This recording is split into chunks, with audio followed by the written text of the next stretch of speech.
Yo, what's up mga kaibigan? Nalina tayo magkwentuhan. Isang player na dapat abangan sa trade market ay si Daniel Gafford. Ang 26-year-old center ng Dallas Mavericks ay up na for contract extension ngayong offseason at gusto niyang makatanggap ng sahod na pang starting center. At kaya naman itong ibigay sa kanya ng Dallas Mavericks, subalit may problema lang nga dito. Dahil kapag ginawa nila ito, next year ay up for contract extension na din si Dereck Lively na 21 years old pa lamang. Kapag binigyan nila ng sahod na pang starting caliber center si Gafford, ay kailangan ng Mavs na baratin si Lively na posibleng maging dahilan ng kanyang pag-alis.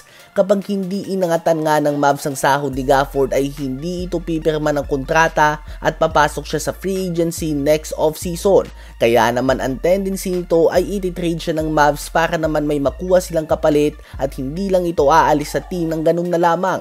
Tiyak na madaming teams ang interesado sa kanya at isa na nga dyan ang Los Angeles Lakers. Narinig na nga si Luka Doncic na sinabihan si Gafford na we will play again. Ganun pa man, hindi ko nga tiyak kung interesado ba ang Mavs sa trade assets na meron ng Lakers sa ngayon. Madami na nga ang guards at wing players ng Mavs kung sakali man na si Austin Reeves o Rui Hachimura ang kanilang trade offer. So isang player nga mga kaibigan si Gafford na dapat abangan natin ngayong off-season. Kapag pumirma siya ng kontrata ay si Dereck Lively ang tititigan natin. Habang kapag hindi naman siya pumirma ng kontrata ay most likely trade ang bagsak niya o kaya naman sa free agency next off-season. Ano ba ang masasabi nyo tungkol dito?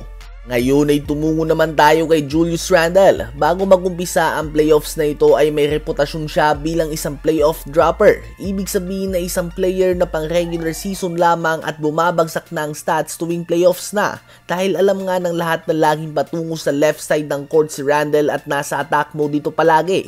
Ngunit ngayon ay nagpapakita siya ng controlled aggression at matinding bully ball.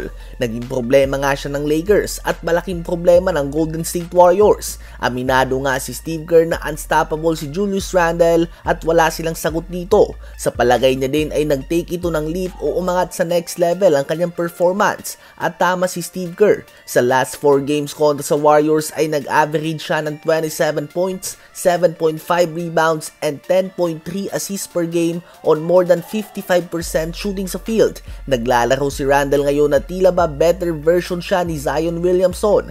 At this point ay hindi na nga ako magugulat kapag umabante sa NBA Finals at magkampiyon ng Minnesota Timberwolves kung si Julius Randle ang mag-uuwi ng Conference Finals and NBA Finals MVP dahil sa level na nilalaro niya ngayon. Elite level basketball nga ang pinapakita niya mga kaibigan and probably the best player ngayong playoff sa West outside of Nikola Jokic since medyo madami din nga ang off-shooting night ngayon si SGA.